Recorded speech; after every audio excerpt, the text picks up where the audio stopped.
My guardian creature saved me from being killed during a robbery. Sometimes in life, things happen, out of the blue, that are completely unexpected. Like, opening your mail to discover that your rich uncle left you his entire fortune. Like, the guy at the roller rink, that you've been crushing on since the first time you saw him, suddenly asks you to skate. Like, posting a story on Reddit, then being contacted by a well-known film company, who wants to turn it into a major motion picture. Like, okay, I'm just babbling at this point. Hi there, it's me, Natasha. I'm back to tell you of another encounter I had with my guardian creature. Now, this unexpected happening is not a happy one, like the three I just mentioned. No, this one was scary as hell, and a lot more graphic than the first one. Anyway, before I get started, I just like to say that it was mentioned to me, in a comment on my last post, that maybe I should leave some food for my guardian in the field. So, I started doing so. After work, a few weeks ago, I started leaving any scraps of food that people didn't eat, in a pile about 10 feet inside the field. I'm talking steak, chicken, French fries, hamburgers, pizza, vegetables, basically everything we have on the menu. My creature ate better than I did on most days. Anyway, I would scrape off the food from a plate, and put it in a huge trash bag. When it was about halfway full, I'd tie it up, and put it out back, beside the building, near the big green trash bins. Then when I left work, walk around the building, pick up the bag, carry it with me, then dump it in the field, put the bag in my pocket, and continue to walk home. The next day, the food would be gone. I believe, with all my heart, that it's my guardian eating the food. Anyway, speaking of my guardian, let me tell you what happened last week. After class, I went to my dorm room, got dressed in my uniform, and started walking to work, like normal. It's mid-March, not too cold out, but still chilly enough for a jacket. These masks that we have to wear help keep my face warm as well. Even though the cold doesn't really bother me, it does sometimes. Anyway, I crossed the highway, made a right, and began walking down the road. As soon as I passed the field, I got the strange feeling that I was being followed. I looked back several times, but nothing was there. Okay, it's just my imagination getting the best of me. Everything is fine, I told myself. I got to work, still unable to shake that feeling. After about 20 minutes, that feeling disappeared. I went about my business, doing my job, talking with the staff, normal stuff. Since I'm a cook, I don't really have a lot of interaction with the customers. Anyway, about 6:30, I made a trash run, taking the empty boxes, and actual trash to the trash bin, and putting my doggy bag by the back door. Cooks don't usually make trash runs, but we were slow, I was bored, and needed something to do. While outside, the feeling I had earlier returned, but this time, it felt like I was being watched. Anyway, about 9 o'clock, we had slowed down a lot, so I volunteered to wipe down the tables in the dining room, because we were down a server. Robin had a family emergency, and had to call out. Anyway, I was wiping down one of the tables by the front door, when a man in a black hoodie and jeans walked in. The hood was covering his head, and pulled tightly, so I couldn't really see his face. I greeted him with, "Hello, welcome to Chelsea's, let me get your server." The guy just stood there. "Hello, are you okay?" I asked inquisitively. The guy then dropped his head, and quickly raised it again. He lowered his hood, grabbed me by the arm, spun me around, put his arm around my throat, squeezed, and put a gun to my head. I screamed. He was a tall skinny man, with eyes that were void of any emotion. He had little bumps all over his cheeks, chin, and forehead. He looked like a meth head. He wasn't even wearing a mask.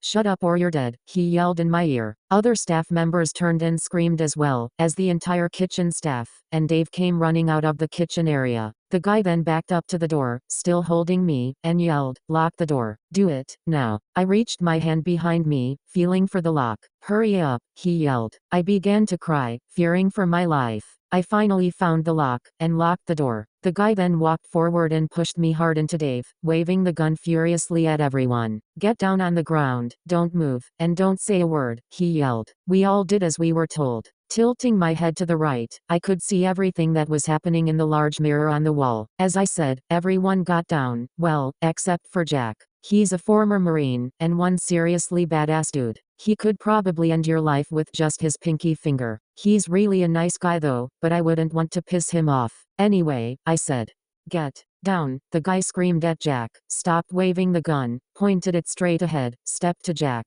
putting the gun between his eyes, on his skin, in the middle of his forehead. Jack just looked him dead straight in the eye, with a stone-cold expression on his face. "Get down," he yelled again. "Jack, please," I pleaded, with watery eyes. "For her." "Not for you," Jack said, in a tone so menacing, it would have frightened Satan himself. Jack then slowly got down, maintaining eye contact with the guy. The guy then turned his eyes away. "You, get up," he said to Dave, grabbed him by his tie, with his free hand, and dragged him to his feet. "Give me the money, or this bitch is dead," he yelled, pointing the gun at my head. I screamed again, louder this time. "It's in the safe, in the office," Dave said nervously. "Let's go," the guy yelled, and pushed Dave toward the kitchen door. Suddenly, I heard that same guttural growl as last time, but this time, it was much deeper, and more angry. I turned my head to look forward, and there he stood, my guardian creature, standing in the middle aisle, just inside the front door. Well, I assume it's a he. Anyway, several female employees screamed. "Mary, mother of Joseph,"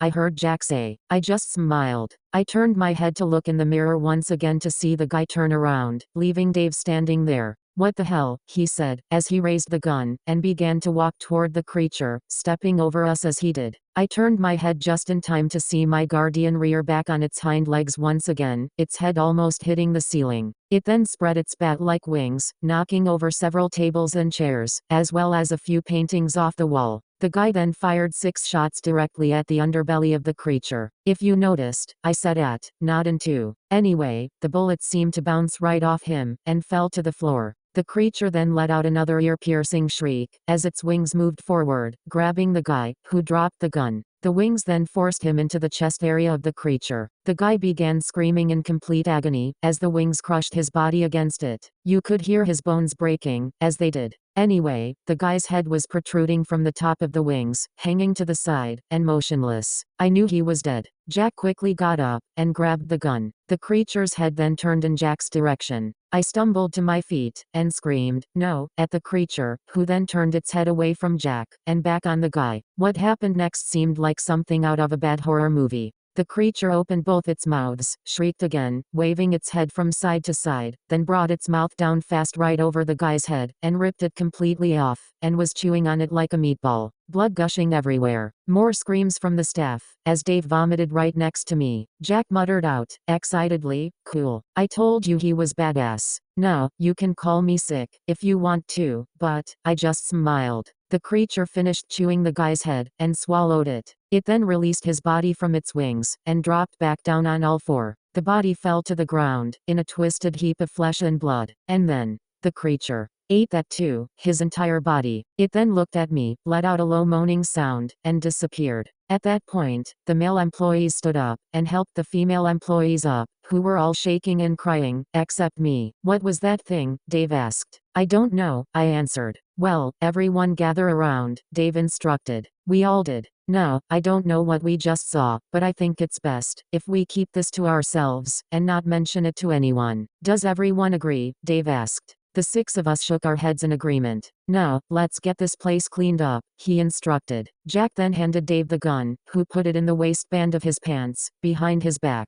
We then spent the next hour and a half straightening up the tables and chairs, and hanging the pictures back up. Jack and I were elected to clean up the blood, as it didn't bother either one of us. Dave cleaned up his vomit, then did the closing paperwork. We got an old mop bucket from the mop room, filled it with hot water and baking soda. Baking soda helps clean up blood stains, in case you didn't know. Anyway, the other 3 staff members did the normal closing cleaning duties, and we all walked out of there around 11 o'clock, like nothing ever happened. Dave was so shaken up, that he just walked to his car and left. Jack and the other staff members left as well, after making sure that everyone was alright, including me. I walked around to the trash area, picked up my doggy bag, and began to walk home. I got to the field, walked in about 10 feet, opened the bag, and dumped it on the ground. I stood there looking at it, for a few seconds, thinking to myself, I don't think he's gonna be hungry tonight. I put the bag in my pocket, and just before I started walking home, I looked out into the empty field, smiled, and said, "Thank you," to my guardian creature.